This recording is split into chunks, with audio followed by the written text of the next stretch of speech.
Alhamdulillah, wassalatu wassalam ala rasulillah, wa ala alihi wa sahbihi wa man walah, wa ba'd.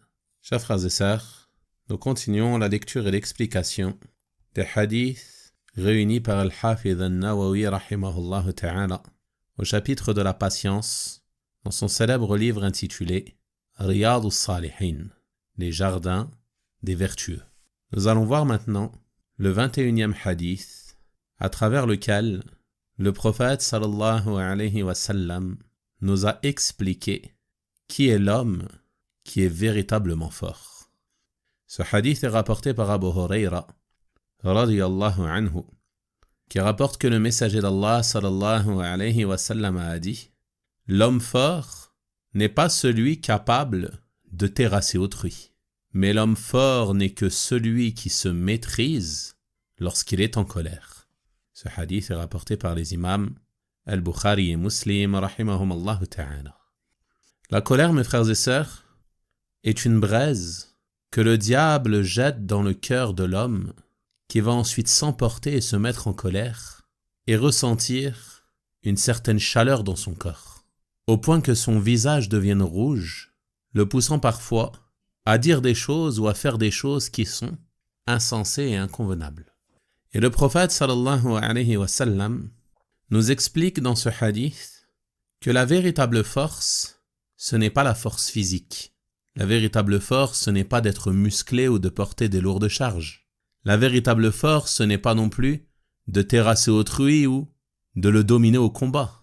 Mais la véritable force a été définie par le prophète sallallahu alayhi wa sallam comme étant le fait de se maîtriser et de prendre le dessus sur sa colère lorsque celle-ci survient, et de ne pas se laisser dominer par celle-ci en se mettant à faire des choses insensées ou inconvenables, ou en disant des paroles que l'on sera forcément amené à regretter.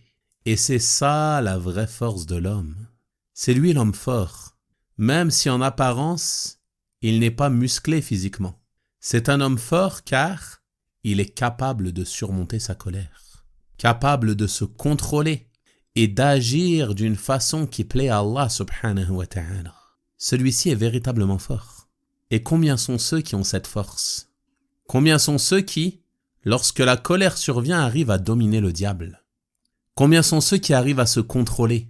Combien sont ceux qui arrivent à repousser la colère et à agir de façon raisonnée? Donc ce hadith, c'est pour nous un encouragement à chercher à se maîtriser et à lutter contre soi-même. Lorsque la colère vient, ne la suis pas. Car tout ce que tu feras et tout ce que tu diras sous l'effet de la colère, tu risques, dans la majorité des cas, de le regretter. Combien sont les hommes à divorcer leurs épouses lorsqu'ils sont en colère? Au point parfois même que ceux-ci se produisent à plusieurs reprises jusqu'à ce que vienne le divorce définitif, sur lequel il n'y a plus de retour.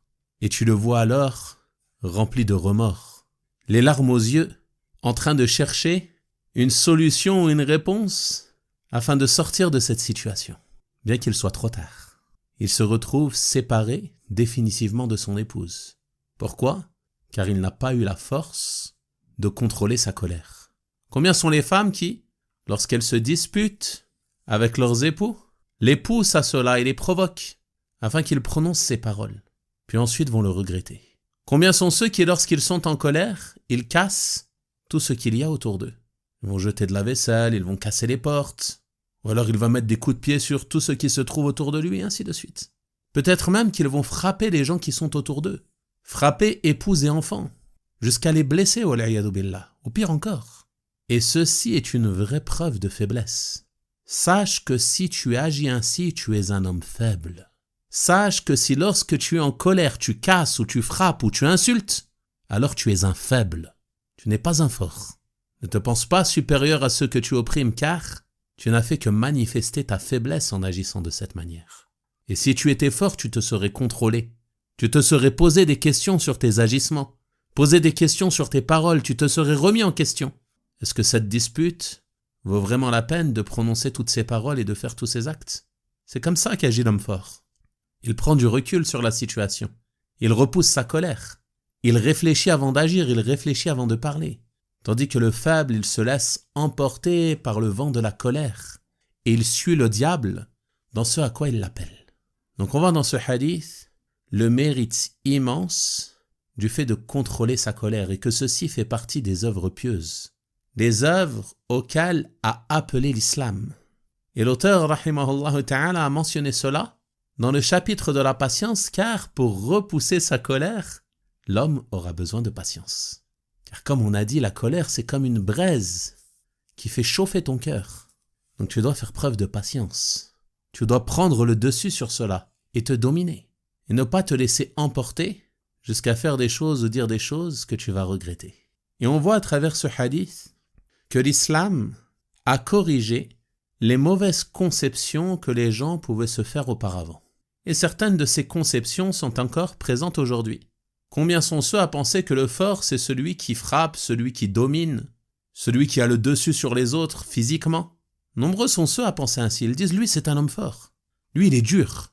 Alors qu'en réalité, ce n'est qu'un faible, qui s'est fait terrasser par le diable, qui a suivi ses pas, au point de se laisser aller dans la colère, à faire des choses qu'il est bien souvent amené à regretter.